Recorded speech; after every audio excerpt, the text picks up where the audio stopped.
Singareni Nagarjuna 99వ cinema ఇది. Title నా సామిరంగా అని ఓపెనింగ్ షూటింగ్ రోజు అనౌన్స్ చేశారు. టైటిల్ చాలా బాగుంది, మాసివ్గా ఉంది. నాగార్జున ఈ మధ్యకాలంలో ఇలాంటి మాస్ సినిమాలు చేయలేదు కాబట్టి ఖచ్చితంగా అట్రాక్టివ్గానే ఈ టైటిల్ ఉందని చెప్పాలి. ఇది మలయాళంలో వచ్చిన మరింజు పొరియం జోస్ అనే సినిమాకి రీమేక్. కాకపోతే తెలుగు నేటివిటీకి తగ్గట్టుగా చాలా మార్పులు చేసినట్టు కనిపిస్తూ ఉంది. పాట కానీ రీసెంట్గా వచ్చిన పాట చాలా బ్యూటిఫుల్గా ఉంది. చంద్రబోస్ సాహిత్యం అయితే నెక్స్ట్ లెవెల్లో కనిపించింది. అలాగే అంతకుముందు వచ్చిన గ్లింప్స్ అల్ల నరేష్ని పరిచయం చేస్తూ చూపించినటువంటి అంజిగాడ్ అనే క్యారెక్టర్ని పరిచయం చేసిన ఆ విజువల్స్ ఇవన్నీ చూసుకుంటే తమిళ్ వెర్షన్కి పూర్తిగా చాలా మార్పులు చేశారు తెలుగు కోసం అన్నట్టుగా ఉంది. ఇక లేటెస్ట్గా ఇది టీజర్ రిలీజ్ అయింది. ఈ టీజర్ చూస్తే నాగార్జున ఈ వయసులో కూడా ఎందుకంత రొమాంటిక్ హీరో అనిపించుకుంటున్నాడు అనేది ఒక అర్థం అవడంతో పాటు ఒకప్పుడు వింటేజ్ నాగార్జున కనిపిస్తూ ఉన్నాడు. అంటే ప్రెసిడెంట్ గారి పెళ్ళాం, అల్లరి అల్లుడు, హలో బ్రదర్ తరహాలో ఏ తరహా ఎలాగైతే మాసు, రొమాంటిక్, క్లాస్ ఇవన్నీ మిక్స్ చేసి కనిపించారో అట్లా చాలా కాలం తర్వాత నాకు పర్ఫెక్ట్ కథ పడింది అనిపించేలాగా ఉంది ఈ టీజర్. ఎక్కడా కూడా టీజర్లో ఒక చిన్న మైనస్ అనేది కనిపించట్లేదు. అది నిజంగా బాగా కట్ చేశారు. ఈ మూవీతో విజయ్ బిన్ని అనే కొరియోగ్రాఫర్ డైరెక్టర్గా ఇంట్రడ్యూస్ అవుతున్నారు. అందరికీ తెలుసు నాగార్జున గారు పరిచయం చేసిన డైరెక్టర్స్ అందరూ ఆయనకి చాలా పెద్ద హిట్స్ ఇచ్చారు. వాళ్ళు ఇండస్ట్రీలో కూడా చాలా కమర్షియల్గా వాళ్ళు నిలదొక్కున్న సందర్భాలు చాలా ఉన్నాయి. అందుచేత ఈ సినిమాలో కంప్లీట్ ఒక హిట్ ఫ్లేవర్ అయితే స్పష్టంగా కనిపిస్తూ ఉంది. ముఖ్యంగా హీరోయిన్ అమ్మాయి పేరు అషికా రంగనాథ్. రీసెంట్గా కళ్యాణ్ రామ్తో ఒక సినిమాలో నటించింది. తాను ఈ సినిమాకి ఒక పెద్ద ప్లస్ పాయింట్ అయ్యేలాగా కనిపిస్తుంది ఈ టీజర్ చూస్తూ ఉంటే. మీ ఓడు అంటూ సినిమాలో నాగార్జున ఫ్రెండ్స్గా నటించినటువంటి నరేష్, రాజ్ తరుణ్లతో అతను మాట్లాడే విధానం, ఆయన కుర్రోడు అనుకుంటున్నాడా కొంచెం తగ్గమని చెప్పు, ఈ మధ్య చూశాను రా వెంట్రుకలు నెరిసాయి ఇంకా ఏంది పెద్ద అన్నట్టుగా చెప్పడము, ఆ వెంటనే నాగార్జున ఈవిడికి లైన్ వేస్తూ రొమాంటిక్ లుక్స్తో చూడడము, ఒక్క క్షణం చూడడం కోసం వారం రోజుల పాటు ఎదురు చూడాలని రాజుతారని డైలాగ్ చూస్తే వీళ్ళిద్దరి మధ్య లవ్ ఉన్నప్పటికీ ఏదో ఒక రకమైనటువంటి ఒక గ్యాప్ వచ్చింది.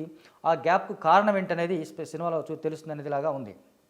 చివరిలో ఏం చేశాడు మీవాడంటే జాతరలో అంతమందిని కొట్టాడు, చాలామంది దెబ్బలు తగిలాయి, పెద్ద అంటే బాగా తగిలాయా దెబ్బలు అంటుంది హీరోయిన్. అంటే చాలా బాగా మనోడికేం తగలేదు వాళ్ళకే తగిలినాయి అని మన నరేష్ క్యారెక్టర్ చెప్తుంది.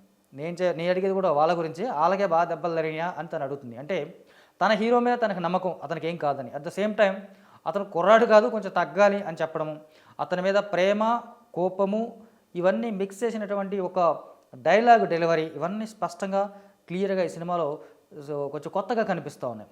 అంటే ఈ మధ్య కాలంలో ఒక హీరోయిన్ క్యారెక్టరైజేషన్ని ఈ కోణంలో ప్రజెంట్ చేయడం కూడా టీజర్లో, ప్రస్తుతానికి టీజర్ కాబట్టి అలా ఇంట్రడ్యూస్ చేయడం కూడా కొత్తగా ఉంది. ఈ టీజర్లో ప్రతి షాటు నాగార్జున ఇమేజ్కి పర్ఫెక్ట్గా సూట్ అయ్యేలా ఉంది.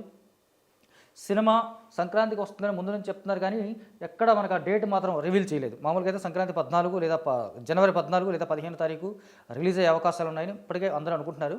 బట్ నా సామిరంగా మూవీ టీం నుంచి అలాంటి అనౌన్స్మెంట్ అయితే ఏం కనపడలేదు ఇప్పటివరకు. ఇక ఈ సినిమాకి సంబంధించి టీజర్కి సంబంధించి రీసెంట్గా వచ్చిన పాటకు సంబంధించిన మరో హైలైట్ ఏంటంటే ఎంఎం కీరవాణి మ్యూజిక్. రీసెంట్గా ఆస్కార్ అందుకున్నాడు ఈయన. అలాగే కీరవాణి నాగార్జున కాంబినేషన్లో చాలా మ్యూజికల్ హిట్స్ ఉన్నాయి. అంచేత ఇది మరోసారి చాలా గ్యాప్ తర్వాత నాగార్జున సినిమాకి కీరవాణి సంగీతం చేస్తూ ఉన్నాడు. ఖచ్చితంగా ఆయన సంగీతం, చంద్రబోస్ సాహిత్యం కూడా ఈ సినిమాకి మరో ప్లస్ అయ్యే అవకాశాలు ఉన్నాయి. టీజర్ చూస్తుంటే out and out mass commercial entertainer లాగా కనిపిస్తూనే నాగార్జున ఇమేజ్ను కూడా ఎలివేట్ చేస్తూ సాగేలాగా కనిపిస్తోంది. ఓవరాల్గా టీజర్ని బట్టి అప్పుడే ఒక అంచనాకి రాలేం కానీ ఇది చూస్తే మాత్రం ఖచ్చితంగా నా సామిరంగాతో నాగార్జున 99వ సినిమాగా ఒక బ్లాక్ బస్టర్ కొట్టబోతున్నాడా అనిపించేలానే ఉంది అని చెప్పొచ్చు. ఈ తెలుగు సినిమాలో ఈ మధ్య మామిడి తోపులో ఫైట్స్ అనేవి చాలా ఫేమస్ అయినాయి. ఈ సినిమాలో కూడా మంచి మామిడి తోపులో ఫైటు, నాగార్జున ఇమేజ్కి ఎలివేషన్ అన్నట్టుగా అదిరిపోయేలాగా ఉంది. స్వాతి పత్రిక చూపించి ఇలాంటి డ్రెస్ నాకు కొనియమని హీరోయిన్ అడుగుతుంది. ఈవిడే ఏం వేసుకోలేదు, ఇంక నేను నీకేం కొనియాలని నాగార్జున చెప్పే డైలాగ్ ఫన్నీగా ఉంటే, ఆ తర్వాత అల్ల నరేష్ అడిగితే అతనేమడుతుందో ఆమెకు తెలియదు, ఏమడిగిందో నీకు తెలియదు, ఏం చేయాలో నాకు తెలియదు అంటూ నాగార్జున చెప్పిన డైలాగు ఎంటర్టైనింగ్గా ఫన్నీగా ఉంది.